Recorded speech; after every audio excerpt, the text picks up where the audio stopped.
22장 이제 가나안 땅에 들어가서 그곳에서 살아갈 때의 삶의 규례들, 규범들 이런 것들을 계속 모세가 설명을 해주고 있습니다. 당시에는 이제 율법 아래에서 하나님을 섬기던 그런 시대였다라고 하는 점을 우리가 깊이 좀 상기를 할 필요가 있습니다. 우리가 이 새벽에 신명기를 하지만 이제 계속 신명기에서 제가 말씀을 드리면서 자주 말씀드리는 게 뭐냐면 율법 아래에서의 신앙생활과 복음의 신앙생활, 오늘날 신약의 시대죠. 이 구약과 신약의 시대를 제가 계속 이렇게 비교를 해드리고 있습니다. 그 이유가 뭔지를 우리가 잘 아셔야 됩니다. 왜냐하면 신약의 시대를 살아가는 성도님들이 구약 시대 때 율법 아래에서 그 백성들에게 주어졌던 규범, 규례 이런 것을 그대로 100% 다 적용을 할 수가 없어요. 이해되시죠? 그 시대에 우리가 그래서 신학에서는 경륜상의 차이가 있다 이런 말씀을 그래서 드리는 거예요. 그 차이가 있기 때문에 그것을 100% 그대로 우리한테 적용을 하면 문제가 생기는 거예요. 그걸 우리가 흔히 율법주의다라고 이제 말을 할 수도 있는 거고, 그러나 이제는 우리가 성취된 시대에 살아가고 있지 않습니까? 성취된 시대에서는 더 이상 그런 어떤 의식법이나 그런 구약의 모세의 율법의 규례들, 그리고 심지어 그 규범조차도 이제 훨씬 더 사실은 성화가 됐기 때문에 다른 형태로 드러나는 거예요. 이런 점을 좀 알면서 구약을 보셔야 된다. 어떻게 보면 되게 중요한 내용이죠. 신명기서뿐만 아니라 이제 뒤로 들어가면 이제 여호수아, 사사기 이렇게 이제 되겠죠. 이제 여호수아서는 이제 직접 가나안 땅에 들어가잖아요. 이제는 예행 연습도 아니고 예고도 아니고 이제는 실제적으로 그곳에 들어가서 삶을 살아야 된다 이거죠. 그 모든 것들은 다 모세의 율법의 해석과 가르침을 따라서 들어가서 살잖아요. 그 여호수아나 사사 시대 때도 그러고 모세가 율법을 통해서 얘기한 모세의 그 기록된 율법대로 행하였더라.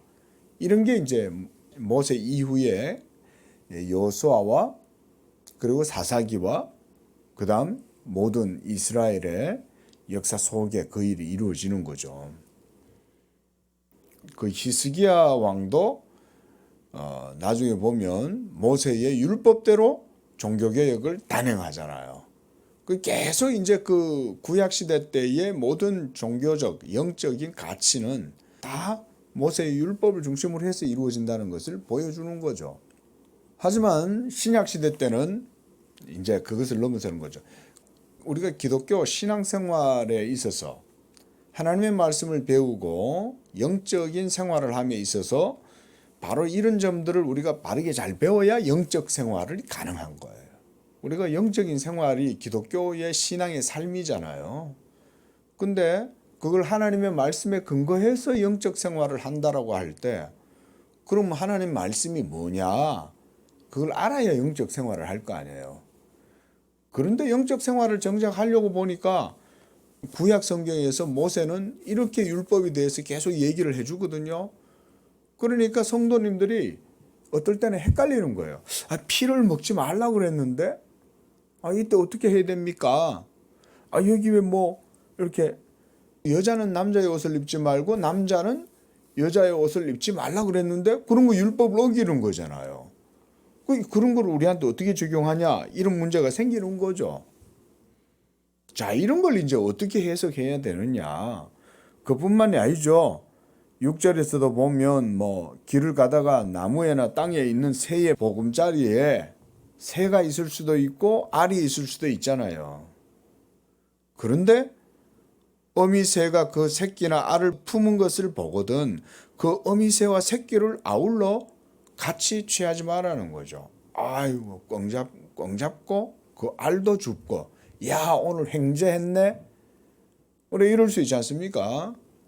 근데 그렇게 하지 말라는 거죠. 이게 이제 율법이 이렇게 규칙을 정해 준 거죠. 이런 규범들을. 또 5절에도 보면 네 형제의 낙이나 소가 길에 넘어진 것을 보거든 못 본 채 하지 말고 너는 반드시 형제를 도와서 그것들을 일으킬지니라. 이런 것들 다 뭐냐 이거죠. 그리고 8절에도 새 집을 지을 때 지붕에 난간을 만들어 사람이 떨어지지 않게 해라. 왜 이런 규례들을 주냐, 규칙을 주냐. 또 9절에 포도원에 두 종자를 섞어 뿌리지 마라. 아니 그럴 수도 있잖아요. 우리가. 근데 이렇게 하지 말라는 거죠. 또 소와 나귀를 결의를 같이 해서 갈지 말라. 그 다음 11절에 양털과 배실로 섞어 짠 것을 입지 말라. 그 다음 너희가 입는 겉옷의 내 귀에 술을 만들지니라. 이런 내용들. 이런 거 어떻게 보면 생활의 일종의 예법이잖아요. 생활의 규례이기도 하고 이런 것들까지 이렇게 이게 무슨 의미들이냐 이런 생각을 해볼 수 있지 않습니까? 세세하게 설명을 드리면 시간이 없으니까 간단하게 말씀드리면 한마디로 하나님을 중심으로 해서 구약시대 때는 살아갈 때 율법 아래에서 삶을 살잖아요. 이런 율법 아래에서의 생활 규칙을 정해 주심으로 말미암아 하나님의 언약 백성으로서의 됨됨이, 삶의 규례들이 그렇게 이루어지도록 하시는 거예요. 그래서 섞어 짜지 말라는 것도 여기에서 하나님의 진리의 단순함을 알 수가 있습니다. 영적인 것들을 섞으면 안 된다는 거예요. 크게 말하면 그런 것들입니다. 그 다음에 새 새끼나 그 알을 품은 것을 볼 때 잡지 말라는 것도 하나님의 긍휼과 자비를 성도들이 항상 마음에 생각을 해라는 거예요. 우리가 요즘 보면 거기 유튜브에 보면 요즘 그런 거 많이 보더라고요. 코끼리 새끼가 이렇게 웅덩이에 빠진 거예요. 그 코끼리 새끼가 굉장히 무겁잖아요. 새끼라도. 근데 그 어미가 안절부절 못하고 있는 거죠. 그 송아지가 물에 빠졌는데 사람들이 들어가서 건져내 주는 거잖아요. 왜 그럴까요? 사람들이 안타까워 하잖아요. 그 얘기예요. 마음을 항상 하나님의 그 가나안 땅, 약속의 땅에서 살아갈 때는 그런 마음을 품고 살아라는 거예요. 그게 바로 하나님의 백성된 성도들의 마음 상태가 항상 그런 인자와 긍휼, 그런 선함을 마음에 품고 삶을 살아가는 거죠. 이게 바로 우리가 하나님을 사랑하는 거죠. 하나님을 사랑하면 모든 삶이 하나님의 진리에 일치되도록 삶을 살 거 아니에요? 그게 진정한 사랑이잖아요. 자기 자식 사랑하는 거는 어떻게 보면 하나님 사랑이 아닐 수도 있는 거예요. 자기 피부치니까 사랑하는 거죠. 하지만 하나님의 성도들은 그렇게 해서는 안 돼요. 자기 자식을 사랑하는 거야 당연하지만 오히려 자기 자식에 대한 사랑은 하나님의 율법과 법도 믿음의 도리를 가르치는 게 자기 자식을 사랑하는 거죠. 이렇게 봐야 되는 거죠, 도리어. 그러나 다른 사람의 자녀일지라도 그 자녀가 자전거를 타고 가다가 다친 거예요. 그러면 예수 믿는 성도는 어떻게 해야 되겠습니까? 얘야 어떠냐? 괜찮냐? 너 부모님 연락처가 어떻게 되냐? 아유 너 다쳤는데 나하고 같이 병원 가자. 이래 해줘야 되는 거죠 이게. 이런 거를 지금 말하고 있다 한마디로. 그 땅에서 살아갈 때 그렇게 해라는 거예요. 하지만 지금 시대는 무슨 시대냐? 율법 아래에서 하나님을 섬기는 그런 시대잖아요. 그게 아직 이 하나님의 의가 완전하게 드러나는 시대는 아닌 거예요. 그리고 그것이 완전히 또 내면화가 되지 않은 거죠. 근데 신약 시대 때는 어떻습니까? 하나님의 이런 계명에 대한 믿음의 삶이 성령을 통해서 이제는 우리 믿는 자 속에 내면화된 시대잖아요. 그렇죠? 영적으로 이미 우리 속에 하나님의 계명의 법이 들어와서 성령으로 말미암아 내면화가 됐기 때문에 이제는 이런 실천적인 삶의 도리, 규범들, 규칙들 이런 것들이 이제는 내면화된 상태로 실천적으로 이루어지는 그런 시대이기 때문에 이런 규칙 하나하나를 정해서 훈련시킬 필요가 없는 거예요. 그러니까 이제는 자유가 있는 거예요. 이런 규칙에 있어서는. 그죠? 그 자유가 있지만 오히려 더 양심적이 되는 거예요. 구약보다. 규칙으로 안 정해줘도 되는 거예요, 이제는. 짐승을 보면 당연히 도와주는 거고 그 마음의 자유함을 가지고 행할 수 있는 거예요. 아니, 옷을 입는데 오히려 남자의 옷을 입어야 되나 여자의 옷을 입어야 되냐. 그거는 본성이 가르쳐 주는 대로 하면 되지. 벌써 마음이 순수하니까 남자가 여자 옷을 입는 것 자체가 문제가 된다는 것은 그건 뭐 굳이 따질 필요 없는 거예요. 당연한 거니까요. 신약 성경에 보면 사도 바울도 그러잖아요. 여자는 머리에 쓸지니 그러잖아요. 그게 이제 관례가 돼가지고 지금까지 되는데 그렇다고 오늘날 또 써라. 그거는요 해석을 잘해야 됩니다. 그 로마 캐톨릭이 미사를 할 때 보면 여자들이 머리 위에다가 허연 걸로 한 개 얹고 하잖아요. 이제 그런 규칙을 따르겠다는 거예요. 성경의 본질적인 것은 따르지도 않으면서 그런 것들은 또 따른다고 그러고 있는 거죠. 하여간 규칙이나 규례 같은 게 있으면 하나라도 잡아가지고 쓸데없는 거는 하여간 열심을 내는 거예요. 로마 카톨릭이. 그러나 본성이 벌써 가르쳐 주는 게 뭡니까? 여자가 벌써 긴 머리를 가지는 게 아름답죠. 여자가 머리를 빡빡 깎으면 벌써 그 여성성의 아름다움, 하나님의 창조한 형상의 아름다움이 벌써 없잖아요. 하지만 남자들이 머리를 쭉 길러요. 그러면 벌써 그 본성이 그게 아니라는 거를 깨닫게 해주잖아요. 물론 남자들도 머리를 기르는 남자들이 있긴 하지만 대부분 보편적으로 보면 저 애가 좀 이상한 애 같다 이럴 거 아닙니까? 제가 지금 설명드리는 게 그런 내용입니다. 율법 시대에서 하나님의 도를 배워야 되잖아요. 하나님의 도를 배우고 가르침에 있어 가지고 지금 우리가 요즘 성경 공부하면서 하나님의 계시의 점진성에 대해서 말씀을 드리잖아요. 그죠? 이런 것들도 좀 배울 필요는 있습니다.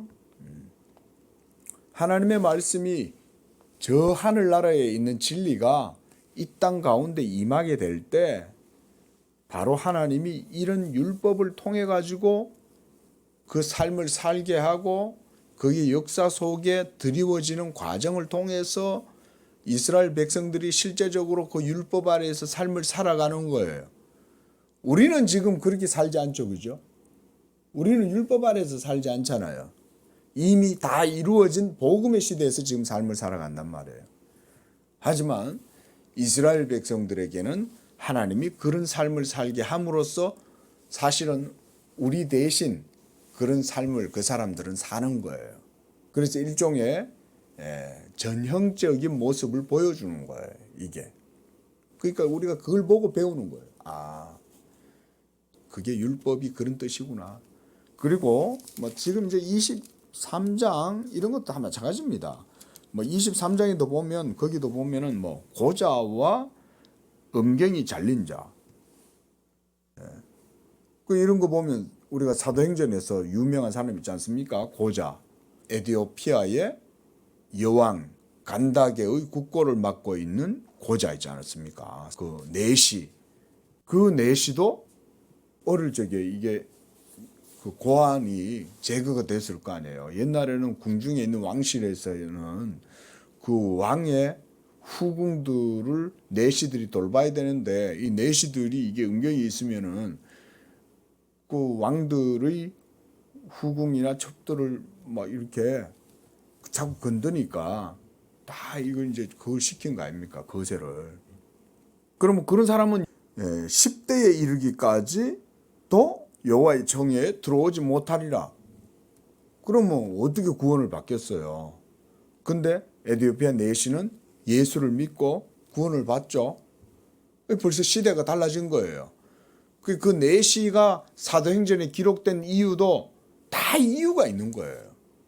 율법의 시대는 이제 갔다는 거죠. 율법의 시대는 가고 예수 그리스도께서 율법의 모든 의가 성취되어서 하나님의 나라를 문을 열어두었으니까 거기에는 이제 내시들도 들어올 수 있는 거예요. 그게 우연히 기록된 것 같아도 성령이 빌립한테 내시에게 가서 복음을 전해라고 말씀을 해주잖아요. 그걸 보여주는 거죠. 그런 게. 23장 7절에도 보면 에돔 사람을 미워하지 마라. 그는 너의 형제이다. 그 다음 애굽 사람을 미워하지 말라는 거예요. 철천지 원수 아닙니까? 저놈들이 우리 조상들을 얼마나 괴롭혔냐. 그런데 하나님이 지금 에돔 사람을 미워하지 말라는 거예요. 지금 모세가 하나님의 법을 이렇게 지금 해석을 해주고 있는 거 아니에요? 애굽 사람을 미워하지 마라. 네가 그 땅에서 객이 되었음이니라. 네가 그 땅에서 그래도 신세지고 살았지 않느냐 그 말이거든요. 자, 이런 게 전부 다 어디에 근거해서 모세가 이렇게 설명을 하는 걸까요? 하나님을 사랑하고 하나님을 경외하기 때문에 이렇게 하라는 거예요. 그 다음 14절에도 보면 9절에 보면 먼저 네가 적군을 치러 진출할 때 모든 악한 일을 스스로 삼가해라. 적군을 치러 지금 출전하러 전쟁하러 나간 거죠. 이런 것들조차 이게 다 하나님이 규례로 정해 주시는 거죠. 전쟁하는 상황이 이게 뭐 보통 상황이 아니잖아요. 얼마나 사람들도 신경이 날카로워지고 사나워지고 아주 폭력적이고 그 전쟁에 무슨 윤리가 어디 있어요. 그러니까 뭐 지금도 우크라이나 전쟁하는데 보면 막 여성들을 막 애가 보는 앞에서 아비를 죽이고 막 그 어미를 급탈하고 막 이런 짓을 자행하고 정말 진짜 벌 받아야 되는 거예요. 근데 하나님의 전쟁은 틀려요. 이걸 잘 아셔야 돼요. 여호와는 맨날 전쟁만 하시냐? 하나님은 맨날 사람을 죽이라 하고 맨날 그러냐? 그렇게 보시면 안 된다 이 말인 거예요. 이거는 지금 하나님이 거룩함과 의로움과 영광을 위해서 이런 일들을 행하실 때 백성들한테 그걸 가르쳐 주는 거예요. 죄인들이 워낙 악하니까 우리 인간들이 가나안 백성들이 너무 악하니까 얼마나 악했겠어요. 그럼 이스라엘 백성들이라고 달랐겠어요? 이스라엘 백성들도 다르진 않죠. 하지만 그들은 하나님이 보존해 놓으셨죠.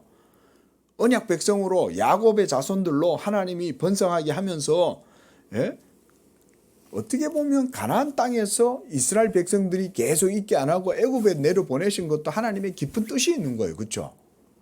우리가 지금 모세 시대에서 되돌아서 보면 그것도 하나님의 뜻인 거예요. 자, 생각해 보세요.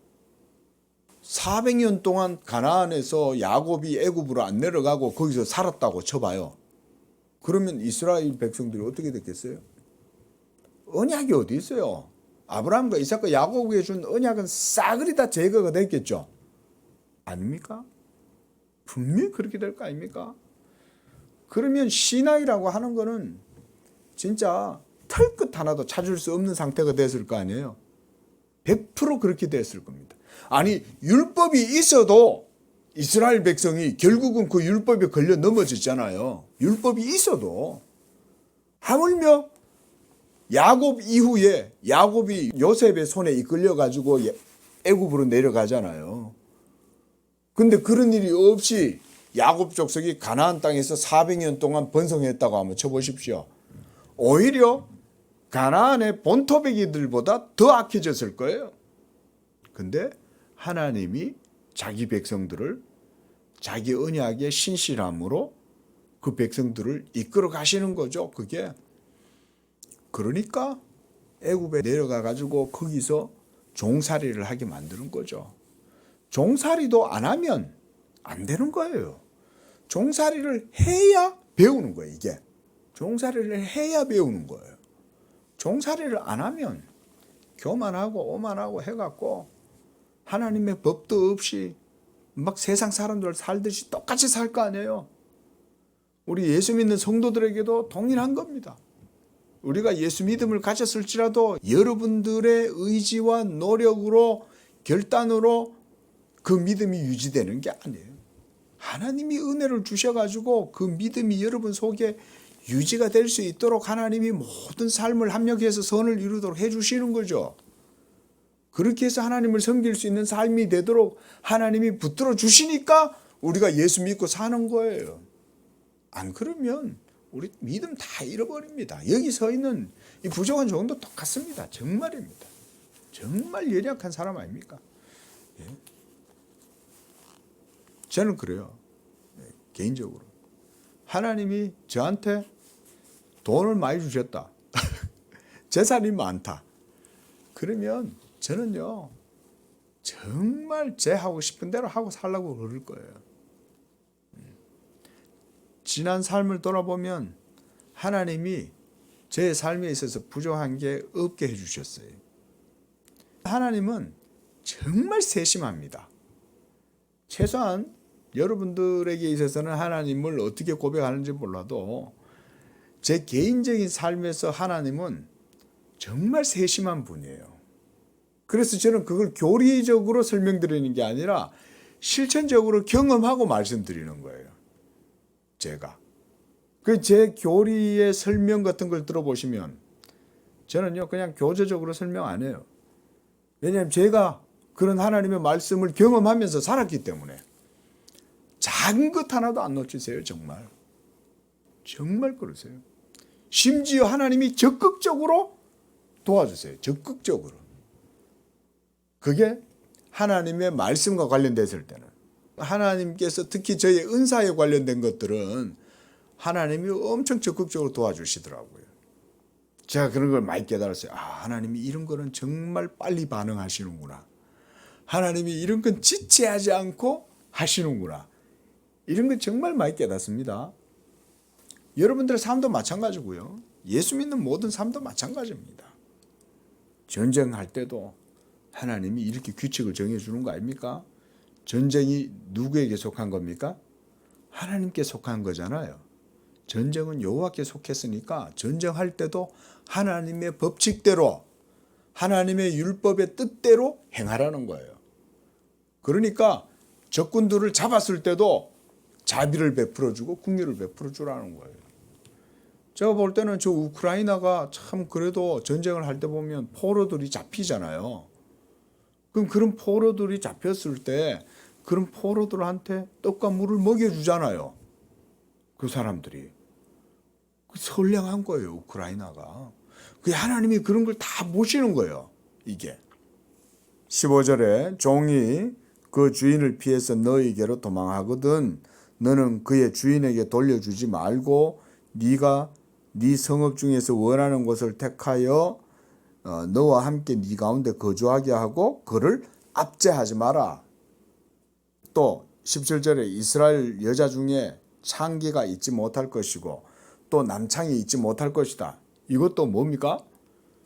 이 성적으로 이거 완전히 문란한 거잖아요. 창기라는 것도 우리가 뭐 말하자면 인간들이 모여 사는 사회에 어떻게 보면 이게 참 이런 게 생겨나거든요. 그래서 심지어 사람들은 이런 창기들이 있어야 된다라고 얘기하는 사람들조차도 있어요. 이 인생들이 성적인 이런 것들을 풀어야 되는데 성적인 것을 풀지를 못하니까 이런 것을 가지고 사회에 있어야 되냐 말아야 되냐 그러는데 이스라엘에는 이게 안 되는 거예요. 그게 가나안 땅이잖아요. 가나안 땅에는 이게 있을 수가 없는 거예요. 왜? 그것이 하나님의 나라이기 때문에. 그 외에 여러 생활 규범도 있지 않습니까? 자, 24장에서도 사람이 아내를 맞이해서 데려온 후에 수치되는 일이 있음을 발견하고 그를 기뻐하지 아니하며 이혼 증서를 써서 그의 손에 주고 그를 자기 집으로 내보낼 것이다. 그리고 그 여자는 그의 집에서 나가서 다른 사람의 아내가 되려니와 둘째 남편도 그를 미워해서 이혼 증서를 써서 그의 손에 주고 자기 집에 내보냈거니와 그 아내로 맞이한 둘째 남편이 죽었다 치자 그러면 그 여자는 이미 몸을 더럽혔은즉 그를 보낸 전 남편이 그를 다시 아내로 맞이하지 말지니라. 여기서 핵심은 이건 거예요. 그 여자가 다른 남자의 이제 아내가 되었다가 결혼을 했잖아요. 그 여기서 이혼 증서라고 하는 것은 그 여인을 취한 다음에 이혼 증서를 쓴다는 말이 아닙니다. 약혼을 얘기하는 거예요. 대표적으로 마리아의 남편 요셉을 생각할 수 있죠. 마리아의 남편 요셉이 결혼하고 보니까 이 여자가 막 이렇게 헛구역질을 하면서 이게 임신을 했거든, 여자가. 그러니까 요셉이 의로운 사람이라 조용히 끊고자 하여 그러잖아요. 그러니까 요셉이 의롭죠. 그 여자를 생각하는 거잖아요. 보통 남자들 같으면은 율법 시대 때 이 이스라엘 지경에서 율법으로 하면 어떻게 하겠어요? 죽이잖아요. 아니 이 여자가 어디 딴 놈 자식을 배 가지고 왔네 이러면서 내 치고는 동네 사람들한테 다 고소를 할 거 아니에요. 이 여자가 이스라엘 중에서 행하지 못할 일을 했다. 그래서 결혼도 전에 이 딴 남자를 만나 가지고 이거 임신을 했어. 그럼 어때요? 그 남자 누구야? 그래 가지고는 또 죽이려고 할 거 아니에요? 저 모슬렘들 이슬람이 그러잖아요. 심지어 거기 뭐 자기 딸도 죽이잖아요. 그거 완전 정신 나갔어요, 다들. 그러니까 율법을 제대로 못 배우면 잘못 해석을 해가지고 그런 식으로 한다. 그러나 여기서는 뭐냐? 그래서 다시 그 사람을 아내로 맞이하지 말라. 이미 다른 남자의 아내가 되었던 사람들이 아니냐. 이거 이제 오늘날 시대에는 이게 적용이 안 되는 거예요. 이런 게. 오늘날 아니 둘째 남자가 죽었어요. 처음에 그 사람하고는 약혼을 했다가 파혼이 돼가지고 안 된 거고, 그랬다 따지면 결혼 안 하고 두 번째 남자하고 결혼을 했잖아요. 근데 그 남자가 죽은 거예요. 그냥 막 독수 공방하고 그렇게 사는 게 아니라는 거죠. 오늘날 시대 때는 그런 시대가 아니다 이거죠. 여러 내용들이 있지만, 자 24장 10절에 보면 네 이웃에게 무엇을 구워줄 때에 너는 그의 집에 들어가서 전당물을 취하지 말라. 집에 들어가서 전당물을 취하지 말라는 거예요. 그 집에 예를 들어서 TV가 있다. 그럼 들어가 가지고 하지 말라는 거죠. 전당물이라는 것도 가치 개념 아닙니까? 그 집에 들어가 가지고는 압류 딱지를 붙이고 그럼 오늘날에도 그걸 율법을 범하는 거냐? 그런 식으로 하면 안 된다는 거죠. 그게 아니라는 거죠. 전당물을 취할 때도 밖에서 취하라는 거예요. 집 밖에서. 거기 보면 이것도 그 사람의 권리를 침해하지 말라는 거죠. 전당물을 네가 취할 게 있으면 적법하게 너도 전당물을 받되, 예를 들어서 돈을 100만 원을 빌려주고 그에 상응하는 전당물을 취할 때에도 집 안에 들어가서 취하는 게 아니라 그것에 대한 가치에 대한 것만 받기 위해서 재봉틀을 받는다. 그러면 내가 네 돈 갚을 때까지 내가 이 재봉틀 내가 가지고 있을게. 그러면 집 밖에서 그 전당물을 받으라는 거예요. 이런 것도 그 집에 들어가지 말라는 거죠. 그러면 벌써 그 집에 애들도 있을 거 아닙니까? 여러 가지 이유가 있는 거죠. 그러면 애들이 자기 아버지가 돈을 빌려가지고 한테 저 사람한테 저걸 주는구나. 그럼 그 얼마나 TV를 예를 들어서 준다. 그러면 애들도 TV 봐야 되잖아요. 그럼 벌써 그런 것도 침해가 되는 거죠. 그러니까 하나님이 이런 거 하나까지도 이렇게 함으로써 뭘 보여주냐? 결국은 율법이. 자, 설명들이 많지만 구구하고 여러 가지 내용들이 많지만 핵심은 그거예요. 하나님의 은총과 자비와 긍휼을 마음에 품고 살아가는 거예요. 결국 핵심은 그겁니다. 근데 아직 그거를 행하기가 너무 서툴러요. 하나님의 사랑과 긍휼과 자비를 행하려니까 너무 악한 거예요. 자기밖에 모르는 거예요. 너무 욕심이 많고 막 이러니까 하나님이 이런 규례들을 정해가지고 그렇게 하나님의 도를 행하면서 살아라고 말씀해 주는 거죠. 24장 19절에 보면 17절도 마찬가지고요. 17절에 너는 객이나 고아의 송사를 억울하게 하지 말고 과부의 옷을 전당 잡지 마라. 그 사람이 과부인 거야. 얼마나 불쌍해요. 남편도 없이 혼자서 여자가 살아가려니까 힘들잖아요. 그러면 혼자 살아야 되는데 얼마나 여자가 혼자 살기 힘듭니까? 그 긍휼을 베풀라는 거예요. 또 아버지는 그 자식들로 말미암아 죽임을 당하지 않을 것이요. 연자제 이런 거지 않습니까? 예? 부모가 반역을 일으켰어요. 그럼 그 자식들까지도 막 모두 다 죽이잖아요. 이런 게 세상 법이잖아요. 하지만 하나님 나라는 그렇게 하지 말라는 거죠. 이 가나안 땅에서의 얘기입니다. 지금. 그리고 19절에서도 네가 밭에서 곡식을 벨 때에 그 한 뭇을 밭에 잊어버렸거든 다시 가져오지 말라는 거예요. 왜? 그것도 하나님의 섭리니까 그냥 냅두라는 거예요. 그러면 누군가가 그걸 취할 사람이 있다는 거죠. 그래서 고아와 과부를 위해서 남겨두라. 그 다음 20절에도 네 감람나무를 떤 후에 그 가지를 다시 살핀 다음 그 남은 것을 객과 고아와 과부를 위해서 남겨두라는 거예요. 이런 것들을 지금 다 말씀을 하는 거죠. 그래서 포도원에서 포도를 딴 후에도 포도를 따보면 포도도 나중에 가보면 또 있거든요. 그런 것들 따지 말라는 거예요. 다른 사람 따먹게 놔둬라. 객과 고아와 과부를 위해 남겨둬라. 이 말은 마음을 쓰라는 거지 않습니까? 그렇죠? 이런 것들. 자, 그래서 22절에서는 애굽 땅에서 종되었던 것을 기억해라. 그러므로 내가 너에게 이 일을 행하라 명령하노라 그러는 거예요. 애굽 땅에서 종되었을 때 너희들도 그렇게 살지 않았냐. 긍휼을 베풀어라 이 말인 거죠.